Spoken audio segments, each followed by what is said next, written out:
Hey, we want to welcome you back to the Triple Thread Podcast. And I'm Lamar. And I'm Joey. And we want to welcome our VIP. Thank you. Tara Shores Thank you. is in the house. Thank you. How you doing? Welcome. How you doing? Wow, doing fantastic. Joey, it's been tough to get this man. Has it? Oh, my goodness. I mean, it's like to lock down this icon has been like, It's been a job. It has. It really is. He's like the wanted man. Like everybody wants him. And Oh, well, yeah.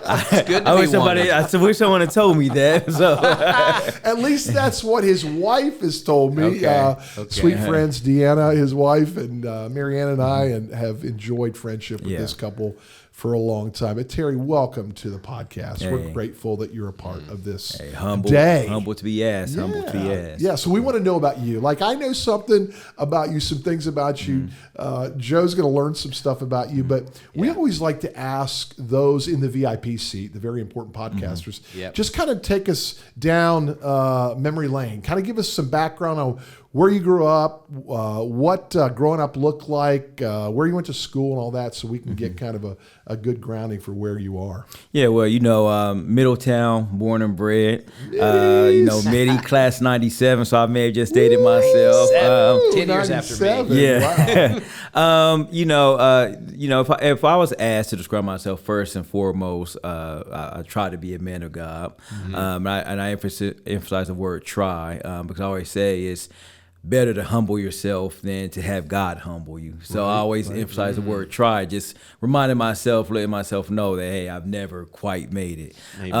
So grew up here in Middletown, class 97. Went through the circuit for people who are on the south side of town. Taft Tiger, McKinley Thunderbird, Vale Bulldog, Middletown First Midi. Vale Bulldog, first Yeah, class. yeah. First 7th grade class right here. Wow. Yeah, so, and I was really shaped a lot by, I tell people all the time, the greatest person I've ever known is my grandfather. To get an idea of the influence he had in my life, my grandfather worked 2 full-time jobs for over 25 years. Whoa. And that's because he had 6 kids, and he wanted my grandmother to stay at home with the kids.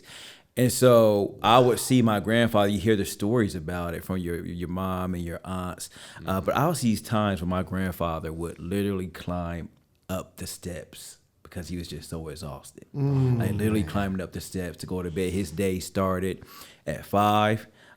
He went to AK at 5:30, got off there 2:30, and then went to Middletown Hospital custodial staff from 3 to 11. Wow. And the reason that had a profound impact on me is because he's also a deacon at my church, and he never missed a Sunday. Hardly ever missed a Sunday. Incredible. And, and so a lot of times they say, the best words, the best sermon you can give is the life that you live. And my grandfather wasn't a very vocal person, but me seeing him, he didn't have a whole lot of spare time on his hands, obviously. Saturday he would rest and recuperate, but Sunday he didn't care if he had to work 16 hours that next Monday, how tired he was going to church. He was in the house of God. Yeah, he was going to be on, he was a deacon and he served faithfully. And so I say all that because that had a heavy influence on my walk with the Lord. And it wasn't always perfect. I would never say I was like the prodigal son, but I was never, when you go to college, there's worldly things that happen. And so, but it says in the word, train up a child in the way you should go. And so, my mother did a great job of that, and being under my grandfather's roof really influenced me. So you fast forward to all that, and I get into education. It's my 23rd year teaching.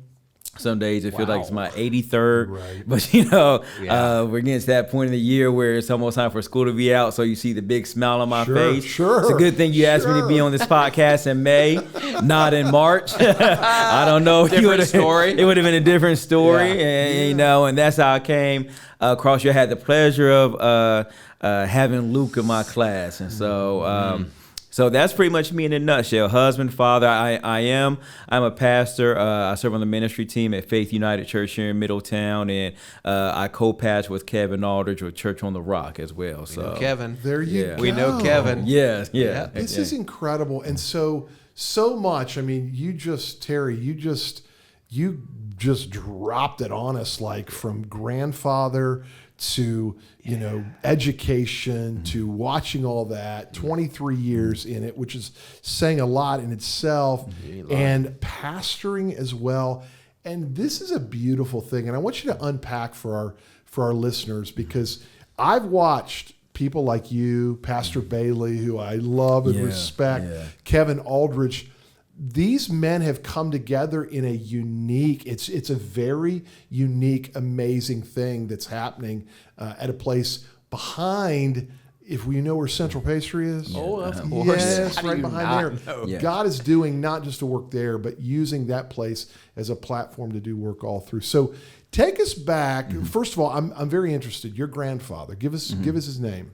His name was Orlando Wayne Breedlove. Went by Wayne. Yes. And what did you call him?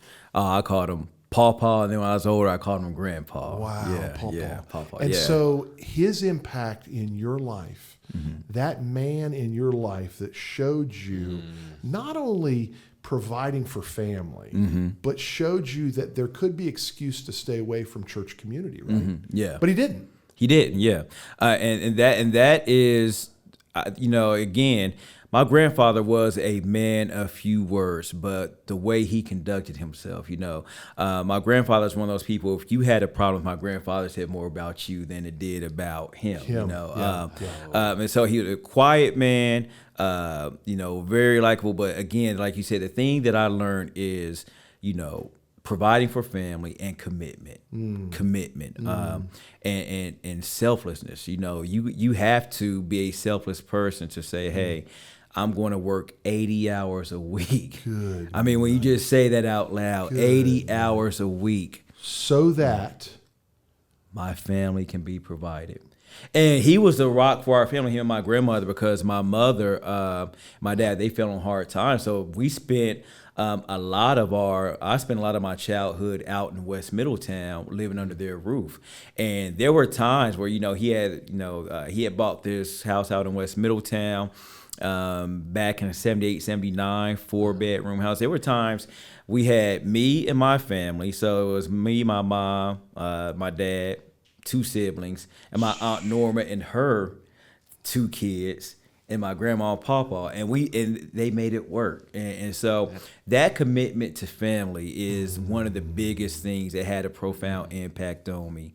And again, with all of that, his first priority was the Lord. And he didn't go around waving a banner or Bible thumping, that some people will have it, but just the way he carried himself.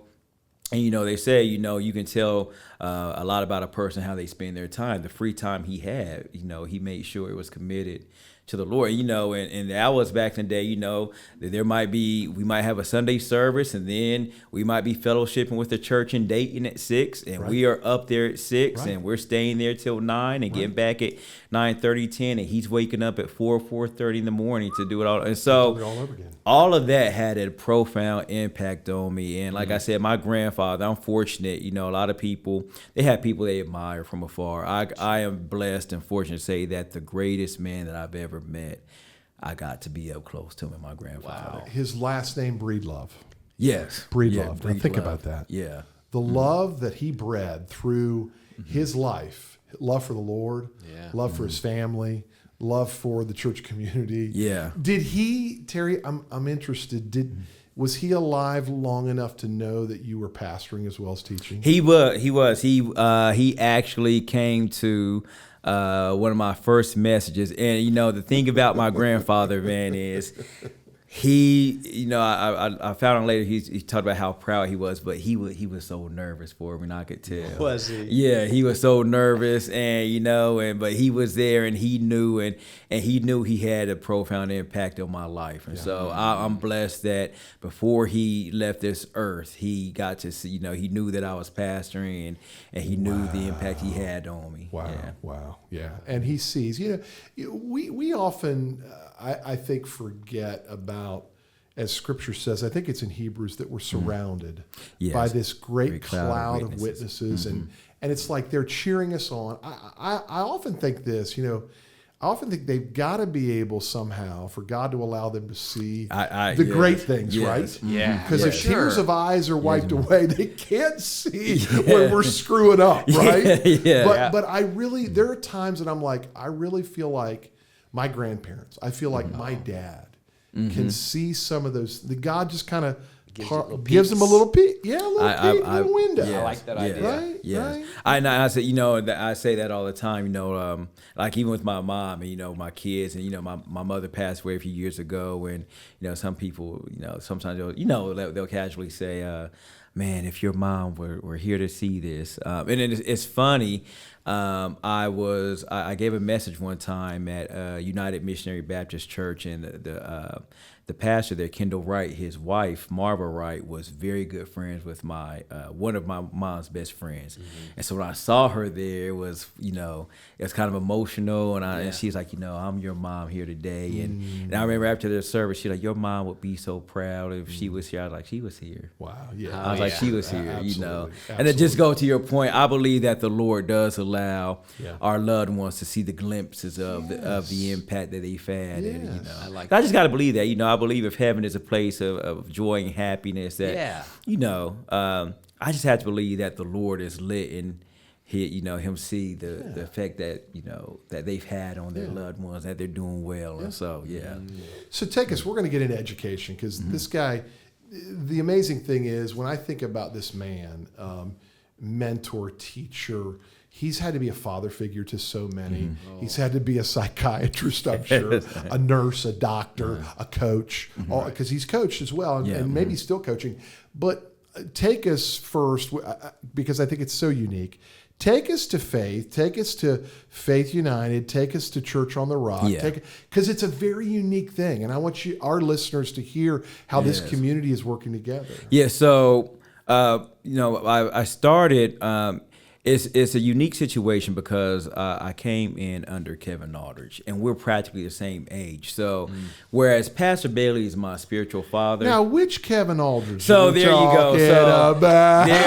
So here we go. I need to. The funny thing about that is they are cousins. Yes, I know they are. So you have Kevin Aldridge, the journalist, and then you have Kevin Aldridge, who some people may be familiar with him. He coached basketball here a long time. Right. He runs Kingdom Vision Ministries. He's actually, I don't know if you're familiar, but he's a part of the, both of them actually help run the Ohio Kings. Yes. Yep. And so the best way I can describe it, the Kevin Aldridge I'm talking about is the one closer to my age. The one we interviewed? So I don't know. Is he the journalist? Not the journalist. The coach. The coach. The coach. I was confused. Okay, we interviewed the other one. But I do know him. He's a great guy as well. Which that's funny because his father was an educator who had a big impact on a lot of. He spoke highly of his father. Yes, and and we could go down the whole too. That's why I was confused. And his father was a sixth grade teacher. Well, when I was at McKinley, a sixth grade teacher,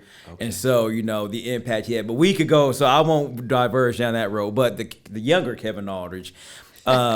He had started a ministry, and he brought me along, and he eventually was like, I'm bring you in to come alongside with me. I thought I was just someone who was just going to help out and stuff. And he was like, no, I want you to bring a ministry. You're going to do this thing with me, and I'm going to train you up, and so.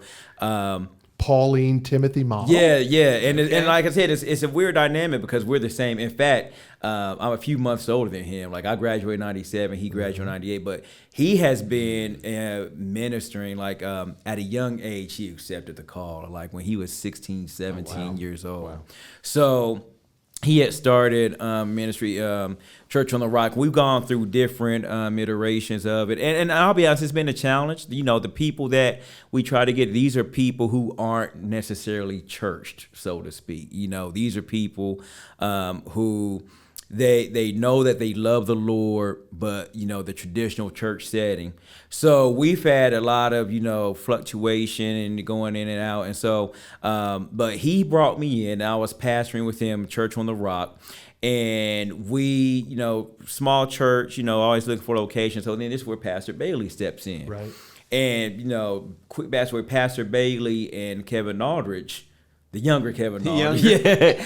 They have a relationship because Kevin was very good friends with his youngest son, Marvin. And so, they had been talking, and Pastor Bailey was is like a spiritual father to Kevin. Yes. So, Pastor Bailey's thing has always been, hey, I'm not hoarding it. I want to share it. And so he was like, you guys come along and worship with us. You worship in our building. And he's opened that up, and so there was an instance when Kevin needed a sabbatical. And I know you're familiar with that. He was just spiritually, mentally drained, so he takes a sabbatical. And at that point, Pastor Bailey takes me under his wing, and so with that, I will always be indebted to Pastor Bailey because, like I said, I have been pastoring and ministering for a while, but it was on a small scale, if that makes sense, Sure. And I hate using that word. There's no small scale ministry. Right. But, you say that just for because some people, but Pastor Bailey is the one where he opened up. When we went on sabbatical, he was like, pretty much he made it to where the sabbatical wasn't. It wasn't going to be something where I could not operate in my gift. In fact, he used that as an opportunity where he opened up his pulpit to me. Before I know it, I'm on his ministry team. Wow. And so I'm forever indebted to him. His daughter, Marie Edwards, very bold woman for Christ, out there in the community. I have a lot of respect for her for all that she does.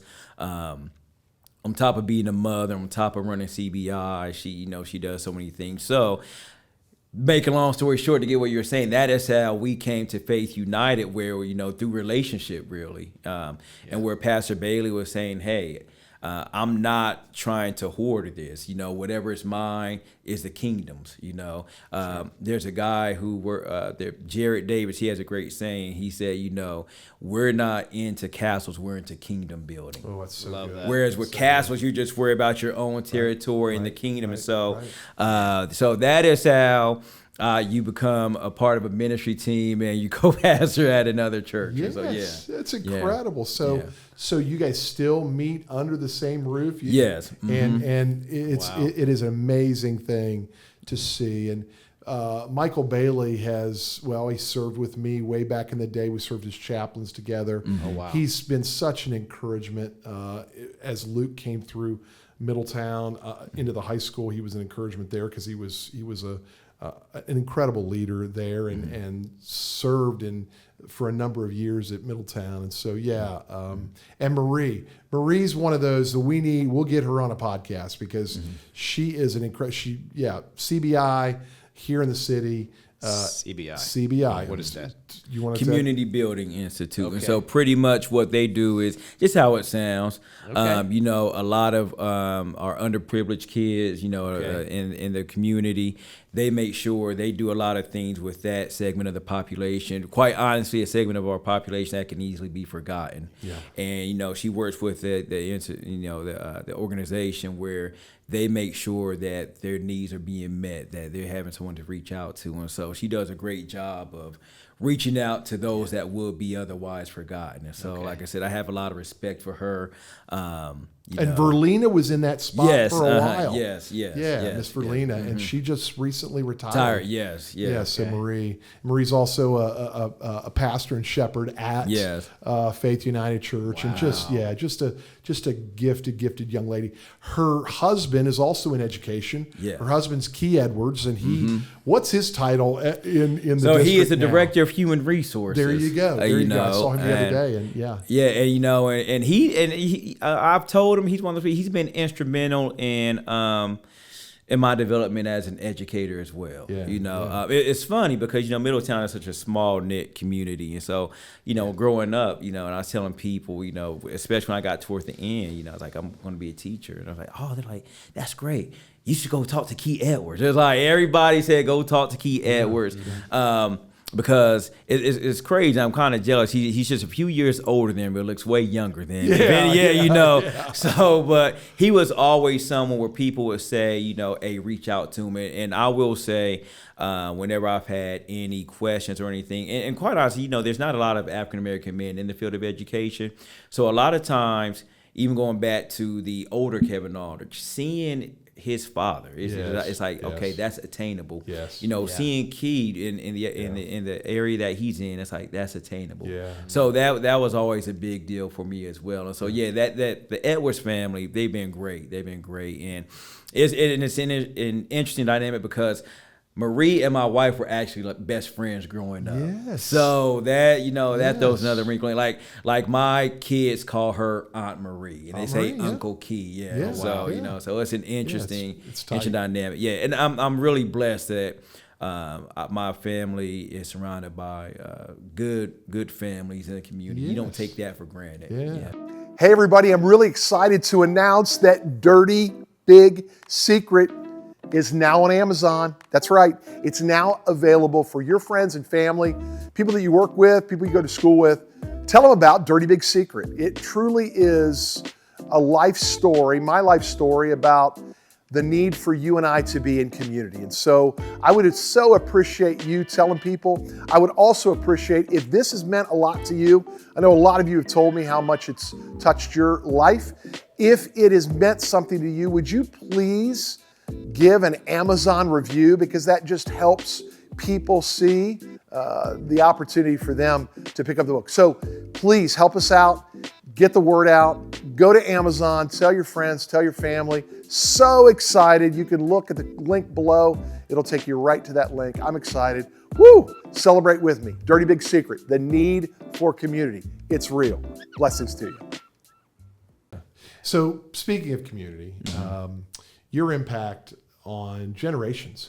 In fact, our theme for the year here at Baraka is so that the next generation might know.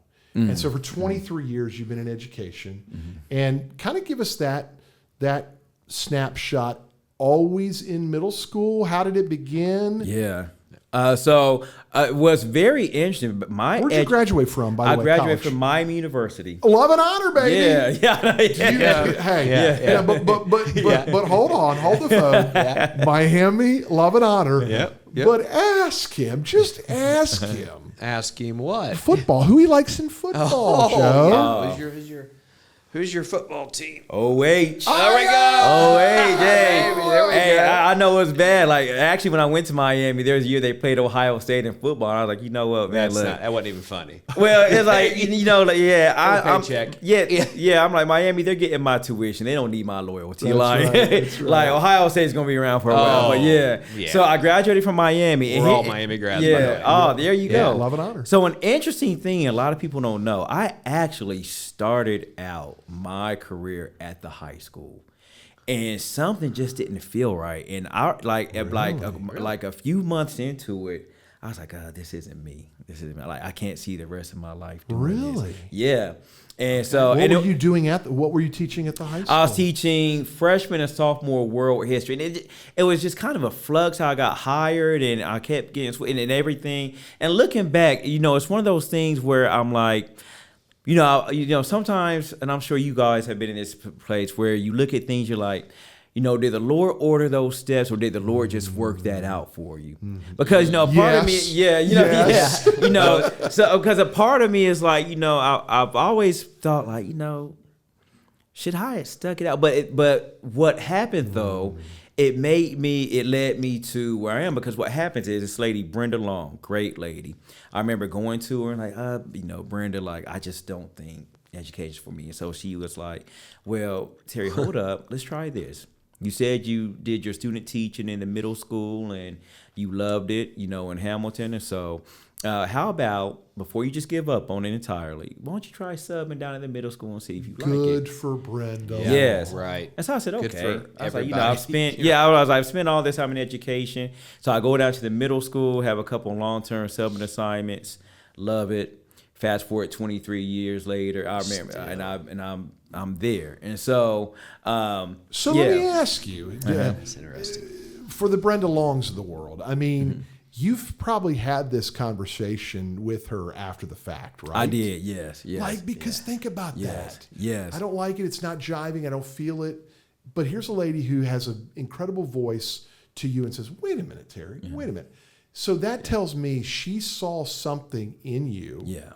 she saw that in you, and yet you were a little out of place, which is a great teaching moment for all of us. Yes. Because so often, right thing, not the right place. Right. Yes. Right.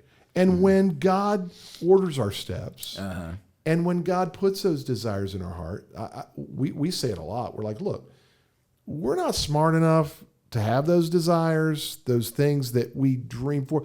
But God has to birth those. And not only does he have to birth them, conceives them in us, he's got to really bring them to fruition. Yes. So there was something in you. And it's amazing.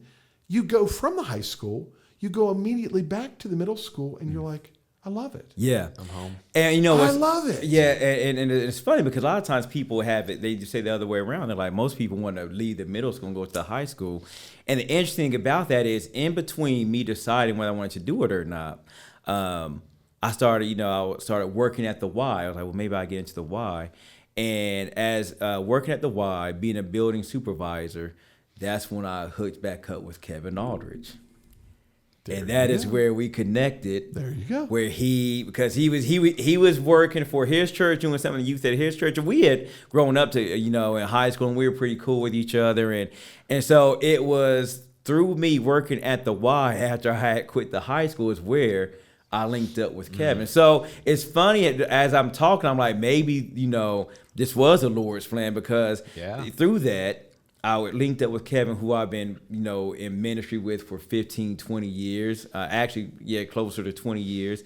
And I've got positioned in the middle school that's where I've been working for the past 23 years.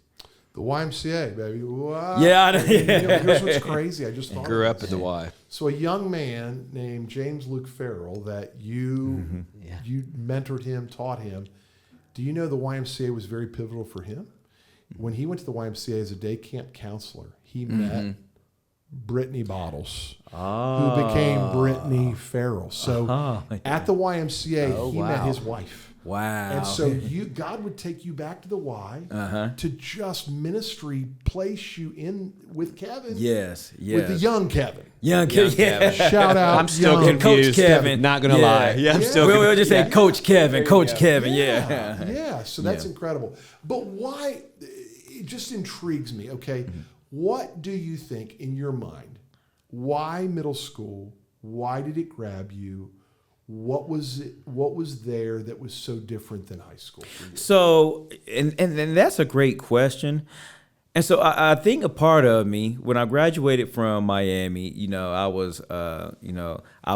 call myself a super senior. I was paying for school myself. So I took 5 years instead of 4 years. So when I graduated, I'm 23, but still at 23, I would say I was idealistic. And I had this idea, when you get an education, having an impact on people.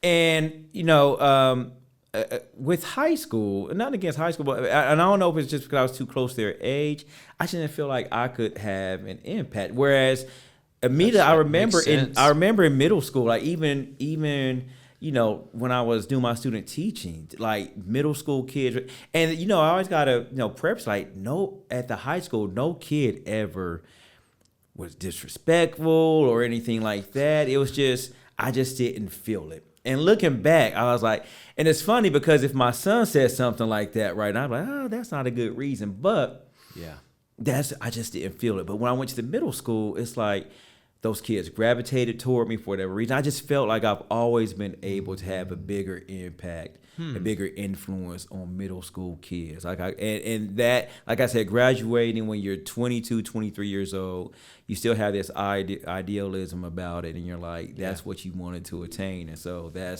I think that's why I feel like I have a bigger influence. I think at that age, they're more impressionable, 12, 13, 14 years old. They're more impressionable, They're still impressionable in high school, but, I don't think they're as easily as molded. I wonder, too, Terry, and I've thought about this. When I think about the teachers in my life coming up through grade school, Joe coming through middle school, into high school, obviously into college. By the way, I was 26 when I graduated from college, so there you go. you did pretty There you good. go. I started at mom, but a little bit of too. a little bit of wandering there, and a little bit of not listening to wisdom and authority, and Imagine that that. can kind of imagine that. But I was entering seminary at 26, but God knows timing, and everybody's different. But I wonder, and I've thought this about middle school. There are probably, in my mind, more middle school teachers into early junior high that I remember as impact in my life. Really? Even versus high school, Yeah. not to take away, but even versus the high school teachers that I had. Remember, very few elementary, but those middle school and junior high. And I wonder if, obviously things are changing in the body, and you're kind of in that caught awkward of, I'm a kid, but I'm blossoming into. Yes. So for you, you've had to see, and you've gotten to see these kids be very impressionable. I like what you said. They're drawn to you. And I think people are, there's a natural affinity to this guy, man. Just like, like he has this, this, I don't know, this like big brother, or I'm going to love you like a dad, not an awkward dad, like a cool dad. Awkward dad. So you Creepy do dad. have that. And I think that is what, and two things in education that I loved about Terry. Number one, this is what I love for my kids. The diversity in Middletown, unmatched. Yeah. Not a perfect school system. There's not one out there. No, you're right. It really opened up opportunity. So my son, who is white, who has a father with a black name, right? Yeah, I will say when you see the students and you see their information, and I saw Lamar, I was like, Yeah. I'm like, who's joking, man? Yeah. We know his dad's a light brother, right? Yeah. So, but he had the diversity. He and Ellie and all that they went through. But two things that I really appreciated. I appreciated when my son, not to take away from the female teachers, I really appreciated when my son had male teachers. And I can remember a few of them that were in fact, some of the most impactful teachers for my son, there was a lot of great women, but were men. Yeah. And so number one, a man of color, a man of diversity that really helped. Michael Bailey was there to help shape my son as well. So for a dad, this was incredible. This was a win-win. But for Luke, he always looks back with fondness about Mr. Terry, and he called Mr. Shores.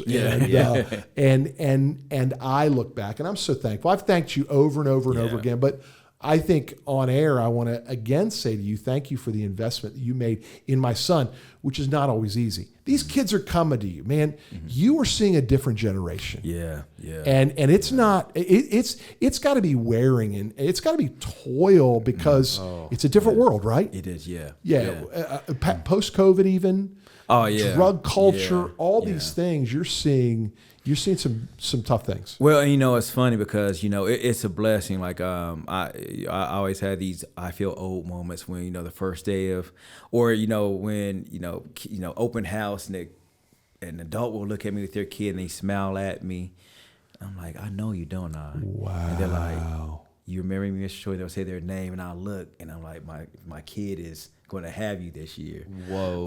And so, I mean, you talk about, but it's a blessing. And to get to your point, there has been a lot that has changed from not even the time when I started teaching 23 years ago, just like you said, 5 years ago, 10 years ago.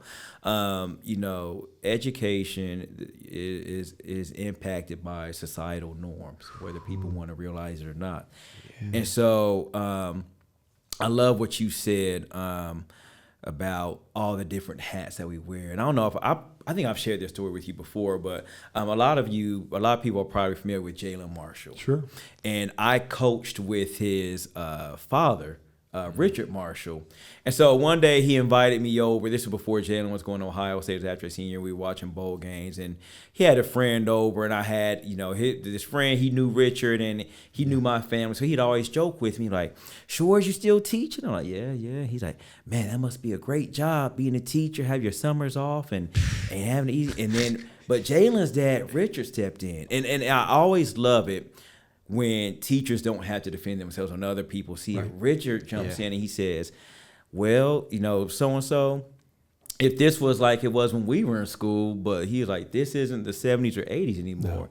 No. And he's like, "These people, they got to be teachers, psychologists, parents, big brothers, counselors."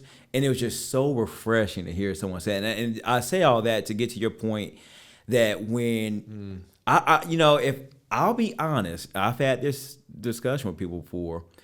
If I knew the route that education was going to go, would I have gotten into it?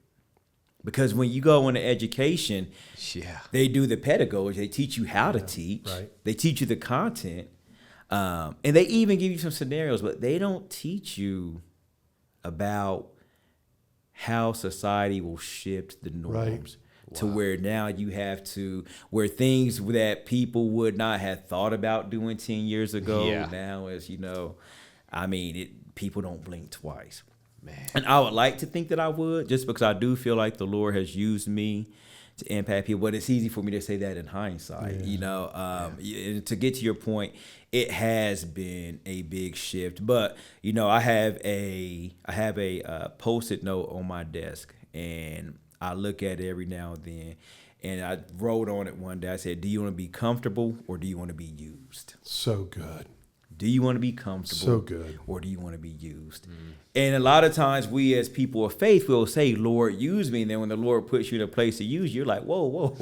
Wait, I had a different idea of how I wanted to be used, but the Lord, He's saying, "Terry, I've equipped you to do this.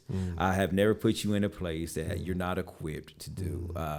And so it has been a change, but thanks be to God that He's always been gracious and that I've always been able to adapt. Not always perfect, right? But sure. So Terry, let me give you like a scenario, and just so I'm a 12 or 13-year-old student coming to your class for the first time. I am acting out. I am acting up. I am not listening. I'm just not paying attention. You're a distraction. I'm trying to cheese with all the other people in the class. As a teacher of 23 years, you have been around the block enough to know you're looking at some of these things, and these are key indicators of things that can be going on at home or other places that they're not kids are not getting what they need. Yes. And so if I'm that student, what are some of the things that you're going to say in your heart, like, how am I going to impact? Because back to your impact, what are some of the first things that you're going to do to try to get me to just kind of chill, Yeah, well, the first thing I'm going to do is I'm going to suppress what we call the natural man. Because what has happened is this, I tell people all the time, it's one thing when you start teaching, but when you teach and you have children the age of the kids that you're teaching, it's a little different, because the first thing that goes in your mind is, if my kid ever acted like this. Oh, yeah. So I have to suppress what I call that, because it's like, no, all right. So what I do is I pull that young man to the side, I put my arm around him, and, I say, "Hey, man, you got a lot of energy, and I see you want a lot of attention. I'm going to give you attention, but this isn't the way you're going to get it." And I tell them, like, so, I know you may be allowed to act a certain way at home, and I'm not here to tell you that's right or wrong, but in my classroom, I have expectations. And if you can't abide by it, now I want you to abide by it. I want you to be in my classroom. I like you, but I have a job to do. And so don't take it personal. There will be consequences, but I promise I'll help you however I can help you. I will give you whatever you need, but we have to have an understanding right now that this isn't going to work, and this is how it's going to work. And I think what happens is when you do it, when you do it like that, you let the kid know that you're not out to get them. And to be honest, because I work with our female teachers, it's not fair. They do they do accept it. They do take it differently from a male. They do. They do take it differently from a male. Yeah. Whereas with some of the female, and I work with, to your point, I work with like a lot of great female colleagues yes. who they are better teachers than me. No, hands down. Yeah. But because it's a male presence.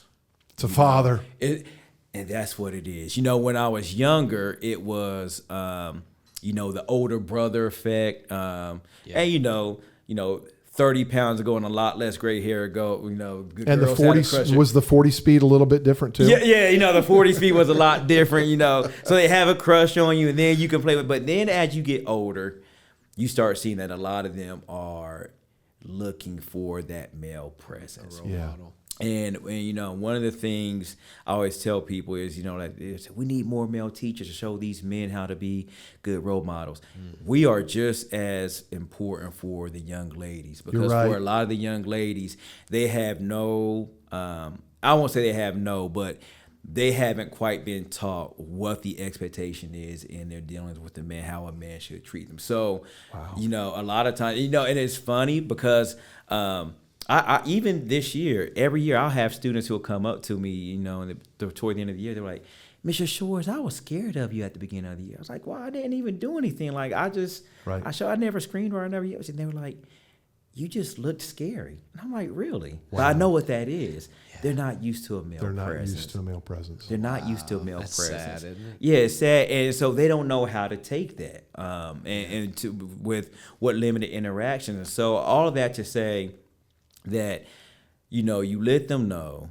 And I really believe one of the things that I do, and I really think it has an impact before kids even come into my room before the year even begins, I go around my room and I touch every wall and I touch every desk, touch every stand. I say, Lord, let your presence, let your anointing be in this room. And I truly believe, I know some people, we live in a secular society. Some people don't believe in it, but I truly believe, I truly believe that if anything, I tell people all the time, I'm not that great of a person, but I think that they recognize the Lord in me. Yes. Oh, for sure. An imperfect 100%. person who has it. So I think that's one of the reasons they respond to me as well. Yes. Yes. And so, and I do all that at the beginning of the year. In fact, I've had colleagues who come up to me who said, Terry, sometimes if I'm having a bad day, I'll just stand outside your door and listen to you teach. Whoa. Because it just sounds so peaceful. A voice of peace. Whoa. And I'm like, well, it's a good thing you didn't come yesterday when I was yelling at that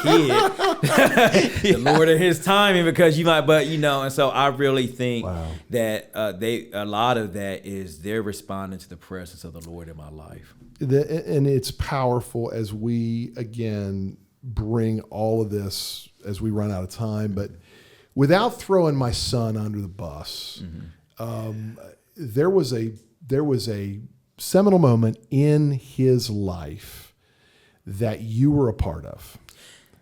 You know what's funny about that? I vaguely remember. I don't remember the specifics. I just remember it was hard for me to do it because I liked Luke so much.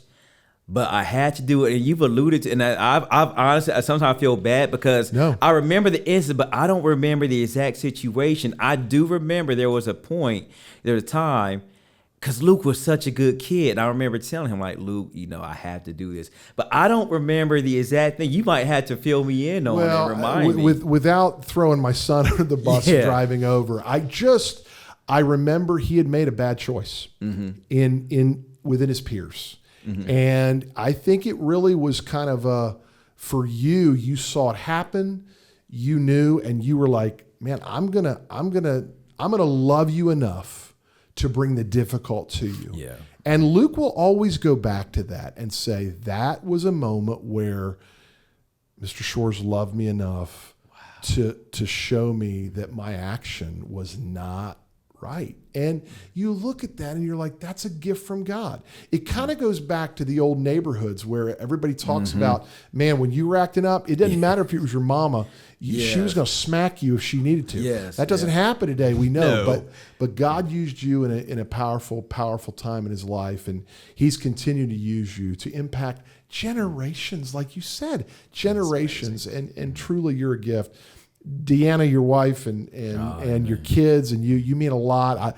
I laugh because we had a incredible opportunity to go out to eat. This is years ago. Do you remember that? I do. Yeah. You remember that? And that was an incredible thing. We're out at this restaurant, and I'm like, you know what, guys, this is our treat. We're gonna take care of it, and we're all eating, having a good time. And I put a chip with dip in my mouth.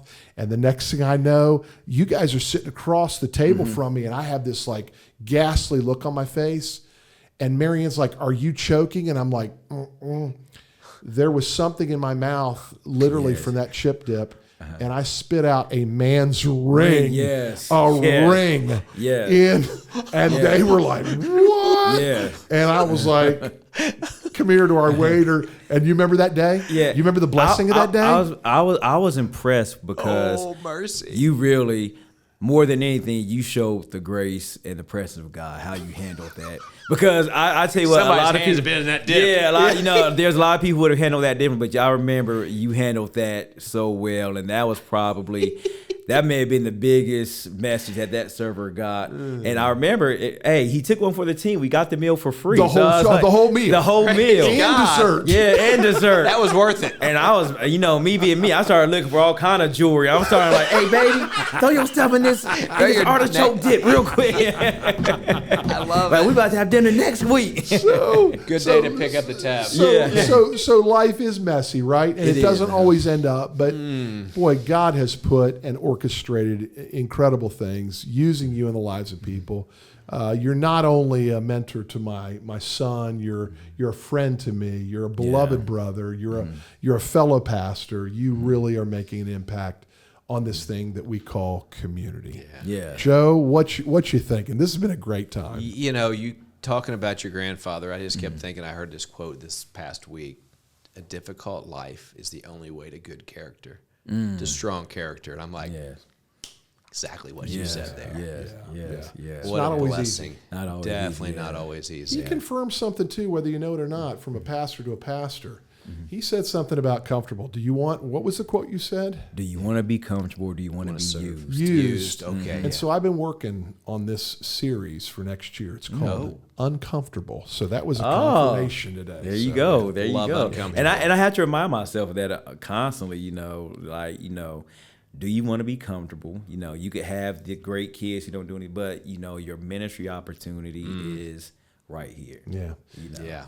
Tell us about your kids. I know you're a grandfather now too, right? Yes. So And my we're gonna wrap oldest. So and I always say this because my oldest is my stepson, but I just use it for clarification because people are like, "Terry, you have a kid that old?" But in my family we don't do step. Right, he's a there's no child. step. Right. And so, but my oldest son, he just had a child. January 7th. Woo! And so he's 5 months old. And it's funny, man, the little things you don't even think about. I know you thought about it. It's like, even little things like, what are you going to be called? My wife was like, what are you going to be called? I was like, he can just call me Mike till they figure it out. Like, because in my mind, I was like, I don't feel like grandpa. I don't feel like pawpaw. Yeah. But my wife, like most lucky men, and my wife's a better half. And one day she's like, what about Pop Pop? I love Pop. Tolson.